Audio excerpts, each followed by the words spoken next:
देख रहे हैं और सुन रहे हैं MSJP न्यूज। MSJP न्यूज देखने के लिए और सुनने के लिए बहुत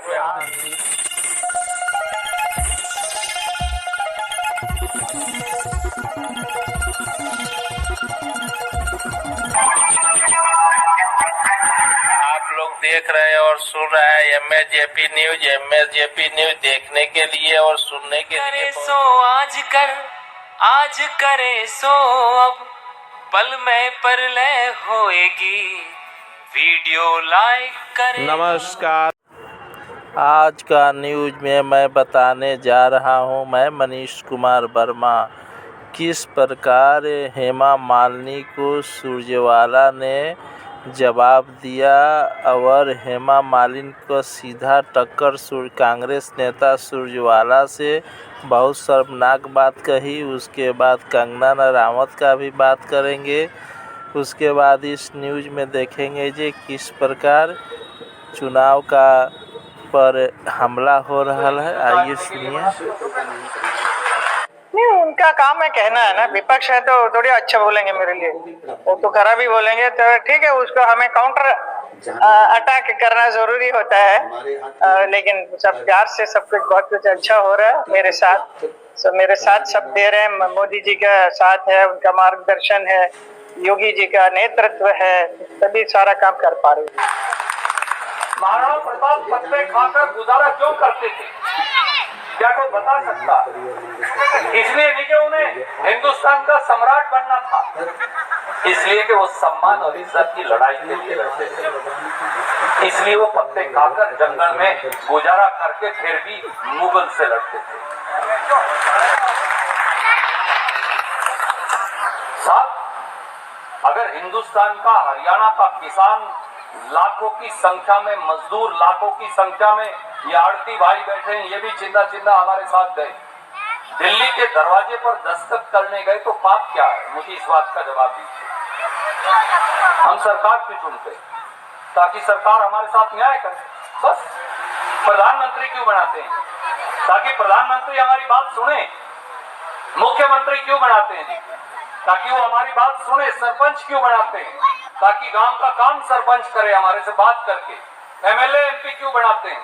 ताकि वो हमारी आवाज उठा सके, हमारी बात मनवाए, इसीलिए बनाते होंगे। कोई हेमा मालिनी तो है नहीं जो चाटने के लिए बनाते होंगे। फिल्म स्टार तो है नहीं। हम तो हेमा मालिनी जी का भी बड़ा सम्मान करते हैं। क्यों? धर्मेंद्र जी के प्यार की बहू है हमारी। परंतु ये फिल्म स्टार तो हो सकता है कोई। हम लोग जो है, मुझे या गुप्ता जी को इसलिए आप बनाते हैं कि साहब हम लोग जो हैं आपकी सेवा कर सके। नायब सैनी जी को भी इसलिए बनाया, मनोहर लाल खट्टर जी को भी इसलिए बनाया, दूसरे साथियों को भी हमने इसलिए बनाया। परंतु आज जो होने लग रहा है वो होने लग रहा है मेरे बुजुर्गों, मेरे साथियों, मेरे भाइयों, मेरे दोस्तों के वोट के राज को खत्म करने की साजिश हो रही है। नहीं तो किसान के रास्ते पर नश्तर क्यों बिछाए जाते हैं, आप बता दीजिए। सरपंचों को चंडीगढ़ बुला के पंचकुला में क्यों कूटा जाता है? नंबरदारियां क्यों खत्म की जाती हैं?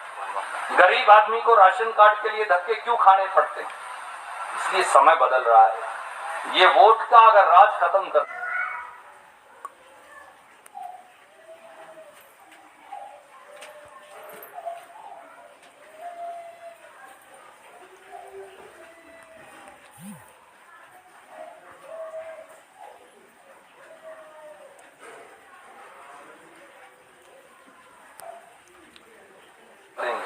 तो आपके हाथ में कुछ बचेगा नहीं।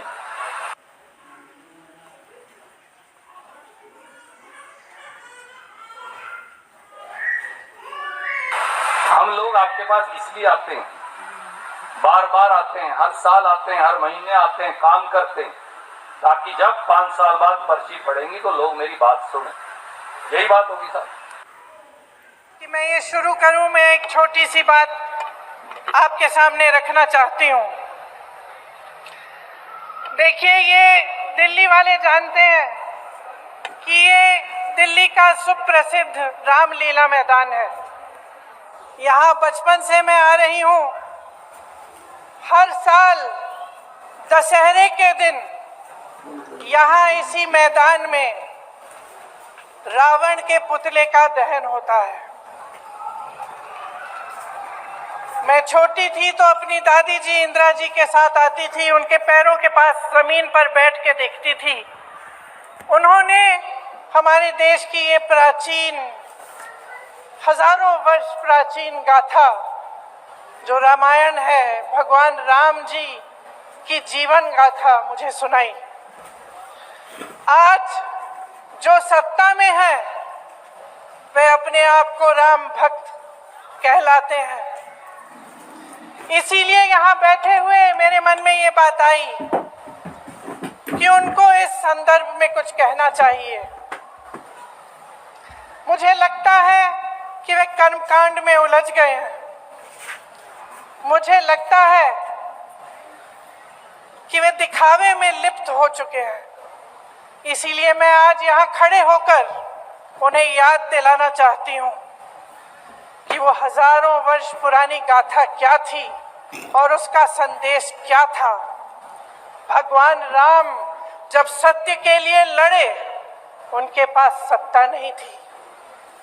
भगवान राम जब सत्य के लिए लड़े, उनके पास संसाधन नहीं थे। उनके पास तो रथ भी नहीं था। रथ रावण के पास था, संसाधन रावण के पास थे, सेना रावण के पास थी, सोना रावण के पास थी। वो तो सोने की लंका में रहता था। भगवान राम के पास सत्य था, आशा थी, आस्था थी, प्रेम था, परोपकार था, विनय था, धीरज था, साहस था और भगवान राम के पास सत्य था। मैं सत्ता में बैठे हुए सरकार के जितने भी सदस्य हैं, अपने प्रधानमंत्री नरेंद्र मोदी जी को याद दिलाना चाहती हूँ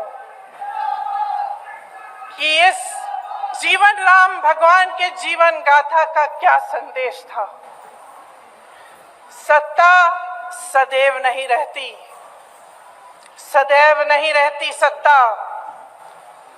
सत्ता आती है, जाती है, अहंकार चूर चूर होता है एक दिन। यही संदेश था भगवान राम का, उनके जीवन का। और आज यहाँ रामलीला मैदान पर खड़े हुए इंडिया गठबंधन की 5 मांगों को पढ़ने से पहले मुझे ये उचित लगा कि मैं ये संदेश एक बार फिर दोहराऊं। इंडिया गठबंधन की 5 सूत्री मांगे भारत के चुनाव आयोग को लोकसभा चुनावों में समान एवं श्री अरविंद केजरीवाल जी की तत्काल रिहाई की जाए। चौथी मांग, चुनाव के दौरान विपक्ष के राजनीतिक दलों का आर्थिक रूप से गला घोटने की जबरन कार्रवाई तुरंत बंद होनी चाहिए। 5वीं मांग, चुनावी बांड का उपयोग करके बीजेपी द्वारा बदले की भावना, जबरन वसूली और धन शोधन के आरोपों की जांच के लिए सुप्रीम कोर्ट की निगरानी में एक एसआईटी गठित हो जानी चाहिए। बीजेपी शासन द्वारा पैदा की गई अलोकतांत्रिक बाधाओं के बावजूद इंडिया गठबंधन लड़ने, जीतने और हमारे लोकतंत्र को बचाने के लिए दृढ़ और आश्वस्त है। जुड़ेगा भारत, जीतेगा इंडिया। एक बार मेरे साथ कहिए, चुनेगा भारत, चुनेगा भारत। वो पहले ही चोरी हो गए। इस देश को बचाने के लिए, इस देश में एकता रखने के लिए, इस देश के डेमोक्रेसी को बचाने के लिए और इस देश के संविधान को बचाने के लिए ये लोग सारे इकट्ठे हो गए। मोदी तो डेमोक्रेसी नहीं चाहते, वो हमेशा तानाशाही के विचारधारा वाले हैं। मुझे परसों वो मिले थे, कल मिले थे राष्ट्रपति भवन पे। वहां पर शाह थे, नड्डा थे और मोदी जी भी थे और दूसरे नेता लोग भी थे। तो मुझे नड्डा जी ने पूछा कि आपका चुनाव प्रचार कब से हो रहा है और आपका लिस्ट कब फाइनल हो रहा है। तो मैंने यही कहा, हमारा लिस्ट तो फाइनल हो रहा है, लेकिन हम जो चुनाव करना चाहते हैं वो निष्पक्ष चुनाव नहीं हो रहा और मेरे खाते में, मेरे पार्टी के खाते में जो पैसे थे वो पहले ही चोरी हो गए और खास करके मुझ पे जो पेनल्टी लगाई है वो 3,567 करोड़ का, 3,567 करोड़ की पेनल्टी मुझ पे लगाई है। 14 लाख का हिसाब हमने नहीं दिया, इसीलिए उन्होंने 135 करोड़ का जुर्म लगाया। ऐसा इंटरेस्ट पे इंटरेस्ट, इंटरेस्ट पे इंटरेस्ट करके आज 3,667 रुपए कर दिया, ताकि जैसा राहुल जी ने कहा हम प्रचार न कर सके, कहीं भी जा नहीं सके, कहीं जाना नहीं, किसी को मिलना नहीं, हमारे कार्यकर्ताओं को कोने कोने में भेजना नहीं। ये तरीका मोदी जी ने अपनाया है और डेमोक्रेसी को एक एक करके हमारे संस्थाओं को वो खराब कर रहे हैं, उसका ऐसा गैर इस्तेमाल कर रहे हैं, चाहे वो ईडी हो, चाहे वो सीबीआई हो, चाहे वो सीवीसी हो, चाहे वो सीबीआई हो। इन संस्थाओं का दुरुपयोग करके एक एक नेता को डरा रहे हैं, यहाँ तक कि पार्टी के लोगों को भी डरा रहे हैं और ये कह रहे हैं अगर आप कांग्रेस के साथ वो गठबंधन में जाएंगे तो आपको क्या जेल चाहिए, क्या आपको गठबंधन चाहिए। ये मैं दावे के साथ कहता हूँ, किन किन नेताओं को उन्होंने डराया, ऐसा ही डरा डरा के बहुत से एमपी खरीदा, एमएलए खरीदा और उन्होंने नए सरकारें बनाई। ये है मोदी की नीति और इस मोदी को जब तक आप नहीं हटाएंगे। आप सबको यहाँ इतनी भारी मात्रा में आते हुए देख के मुझे बहुत खुशी हुई है।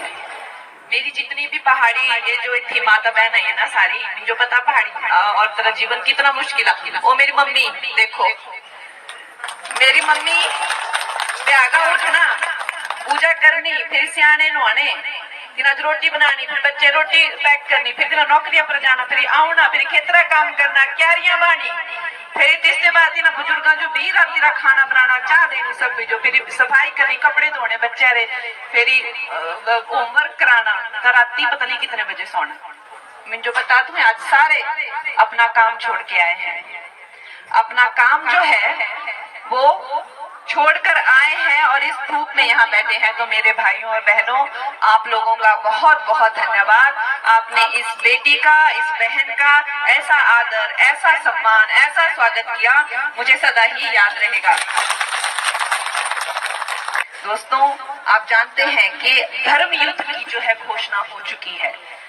लोकसभा चुनाव 2024 जिसमें हमारे प्रधानमंत्री चुने जाएंगे उसकी घोषणा हो चुकी है और दो पार्टीज हैं। एक तो आपने देखा है जो राम मंदिर की प्रतिष्ठा करते हैं, जो महिला शक्ति के लिए कहते हैं कि शक्ति को के लिए मैं अपनी जिंदगी लगा सकता हूँ शक्ति की रक्षा के लिए। और दूसरी तरफ है एक इंडी गठबंधन जो कि घोटालों का एक मिश्रण है। सारे घोटाले एक जगह इकट्ठे हो गए हैं इंडी गठबंधन में।